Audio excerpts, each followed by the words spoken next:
Here in the 37th part of it, it says an organization conducted bike race under two different categories, boys and girls की categories थी, and in total we had how many participants? 250 participants. Among all of them, finally 3 from category 1 and 2 from category 2 were selected for the final race. दो categories बनाई हुई है इन्होंने, B and जी, और उसमें से 3 सेलेक्ट करे बी में से और जी में से 2 सेलेक्ट करे. और बी क्या रिप्रेजेंट कर रहा है हमारा? Set of boys selected. G क्या रिप्रेजेंट कर रहा है? Set of girls who were selected for the final race. Ravi decided to explore these sets for various types of relations and function. उसने इसमें क्या यूज किया? रिलेशन एंड फंक्शन यूज करने की कोशिश की. फर्स्ट पार्ट में दे आर आस्किंग रफी विशेस to form all the relations possible from B to G. How many such relations are possible? तो number of relations हमारे किसके equal होते हैं? It is equal to the number of subsets of set B cross G. तो हमारे यहाँ पे क्या वैल्यू आएगी?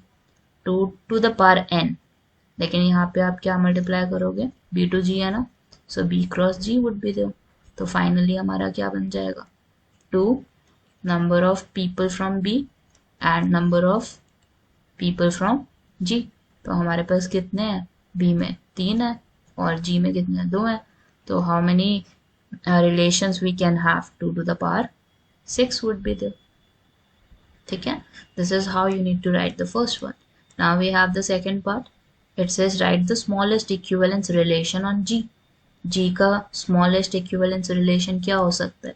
It can be G1 with G1, G1 with G1, sorry mention मैंने G2 कर दिया है यहाँ पे. Second can be G2 with G2. That's it. That can be the smallest equivalence relation here. Third situation में they are saying Ravi defines a relation from B to B. B to B का उसने क्या relation define किया? B1, B2 is there and second में B2, B1 है.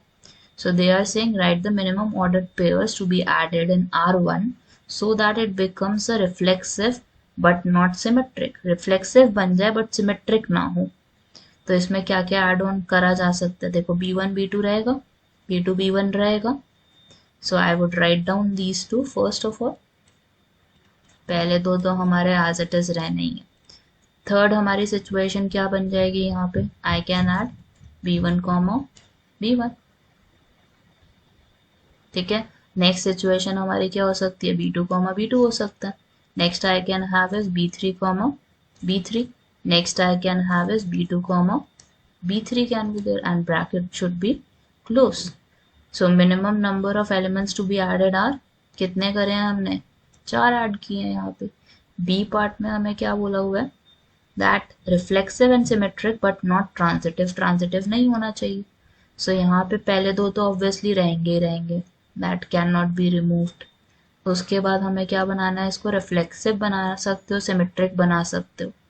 सो इसमें मतलब ये वाले तो सारे ऐड हो ही जाएंगे हमारे. B1 B1, B2 B2, B3 B3 and B2 B3. एक रह जाएगा which is B3 and B2 भी लिख सकते हैं हम यहाँ पे. So B1 B1 is there, B2 B2 is there, B3 B3 is there, then we have B2 and B3 as well. Last वाला क्या हो जाएगा हमारा? B3 and B2 is there. Then close the bracket. So that's what you can write for the third part, both of them. Now we have the last part to it. Third B is there. They are saying if the track of the final race follows the curve. क्या curve follow कर रहा है? X square is equal to 4y.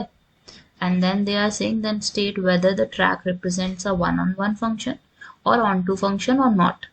ठीक है, तो कौन सा function ये है बेसिकली वो हमें डिस्क्राइब करना है. अब इसको चेक करने के लिए सबसे पहले तो हमें क्या करना पड़ेगा? I need to make the function which is let's say y is equal to x square over 4.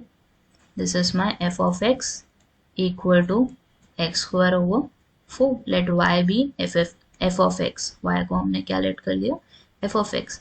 Now let's say we have x1 and x2, दो values हैं हमारे पास. I would be checking one and one function first of all. x1 और x2 की values हैं हमारे पास and they belong to let's say 0 and 20 root 2, क्योंकि उन्होंने हमें दिया हुआ है यहाँ पे कि 20 root 2 तक value हो सकती है. So such that we have f of x1 equal to f of x2। अब f ऑफ x1 क्या होगा हमारा x1 square over 4। Right side पे हमारे पास क्या होगा x2 square over 4 is there and they would be equal to each other. तो 4 से 4 तो हमारा कैंसिल हो गया। We would have on the left hand side x1 का स्क्वायर एंड x2 का square. Take x2 square to the left, this would be becoming equal to 0। अब x1 square minus x2 square क्या लिखोगे x1 plus x2, x1 minus x2 is there equals to 0 is there. इसका मतलब क्या हुआ x1 plus x2 is equal to 0 भी है और x1 minus x2 is equal to 0 भी है। तो यहाँ से पहले वाले में तो ये वैल्यू निकल के आती है कि x1 is equal to minus x2, this would be neglected. Next वाले में क्या निकल के आ रही है कि x1 x2 के इक्वल है। That means we can say f is 1 and 1 function. अब हमें किसके लिए चेक करना है, we need to check it for onto function है या नहीं।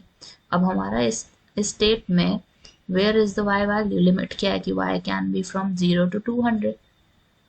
इससे क्या समझ आता है that y is non negative value, y has a non-negative value। तो इससे क्या समझ आता है that the pre-image of all y exist on these all term, क्योंकि y belongs to what value 0 से लेकर 200, ठीक है।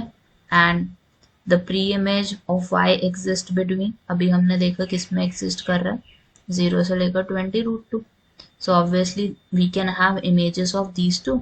सो ये तो ऑन टू फंक्शन भी हुआ हमारा, ऑन टू फंक्शन भी है 1 and 1 फंक्शन भी है, ठीक है। So this is how you need to answer these types of questions.